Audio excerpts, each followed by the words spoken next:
I am joined by Miss Brandy Elrod. Thank you so much for joining us here on Town and Country today. How are you? I'm doing great. Thanks for having me. Absolutely. So the Wild Chicken Festival is a 3-day event happening in downtown Fitzgerald. So tell me, how did this all begin? Well, actually, it began, let me step back and say that it began years ago as the wild chickens inspired this event.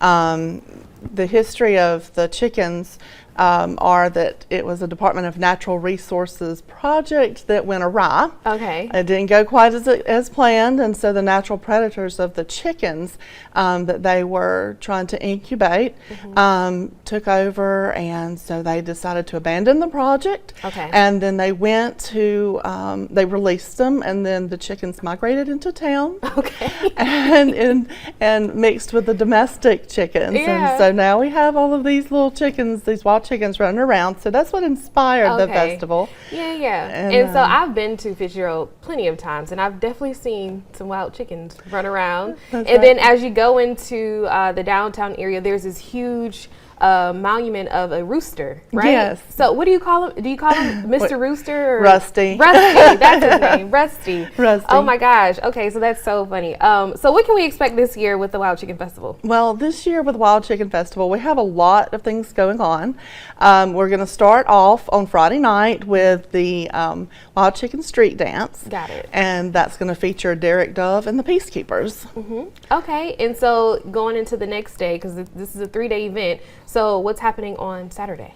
On Saturday, the events are kicked off in the morning by a 5K race that's Run for the Roost, and it's put on by our local Cancer Coalition. Okay. And so they're going to start everything off there, and then they'll go into, at 9 o'clock, the main festival will open. So there's going to be vendors, food vendors, there's an artisans market, there's music throughout the day that's on the main stage at the center of Pine and Main, and there's just lots of things going on. We're going to have an art exhibit that's featuring Chris Lawson and Christopher Beals, and if the weather participates well, then if it cooperates, then we'll have Chris painting, plein air painting outside in the Carnegie Courtyard. So there'll be vendors and all there, and there'll be an exhibit inside of their work. Yeah, and so for those who are watching who've never visited,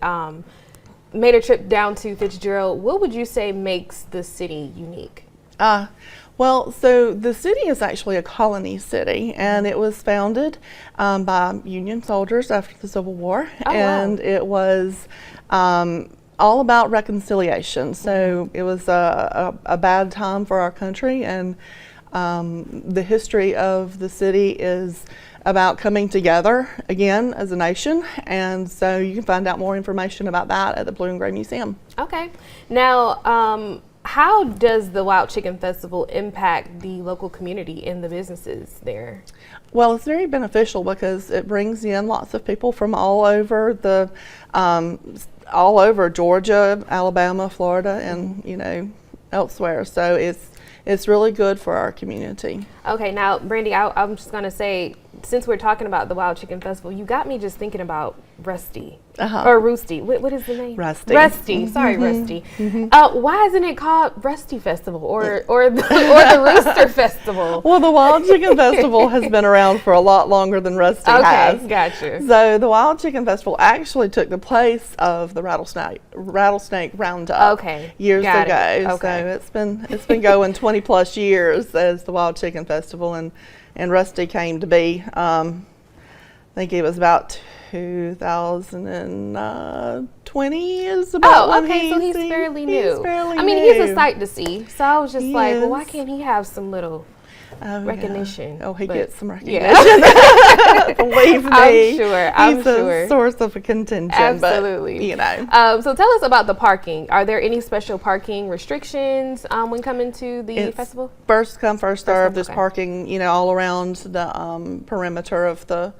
festival, which is held in mostly in the Pine and the Main Street area, and so it'll be good. Are you guys needing any volunteers for this for these events because it's 3 days. So. Right. Well, we can always use volunteers, but we do have already an army of volunteers that have been working hard, for months, really, to get this together. Absolutely. I assume. It's a big team. It is a big team, and there's a lot of people involved in making that happen. And, we've got a lot of things going on, and an antique tractor show that's going to be over at the Blue and Gray Museum at the depot. So that's going to be part of the festival as well. I mean, there's even a chicken crowing contest. A chicken crowing? What does that mean? Literally, what I'm thinking is what I'm what thinking. You think it means? Yes, they are gonna be. Who can crow the best? Who can crow the best? Well, that's going to be a sight to see. And it's funny because people come from all over the place to participate in that. Please do some video and record that and send it to me. Absolutely. That will go viral on social media. I'm pretty sure. It's pretty good. I'm sure of it. Awesome. Well, that sounds like such a fun weekend. So it kicks off Friday and you go all the way until Sunday. So if you don't have any plans, definitely want to check out the Wild Chicken Festival in Fitzgerald, right? That's right. Check it out on the website, fitzgeraldga.org. You can also check us out on Facebook. Perfect. Well, thank you so much, Brandy, for joining us here on Town & Country. All right, South Georgia, we're going to take a quick break, but coming up, find out how tarot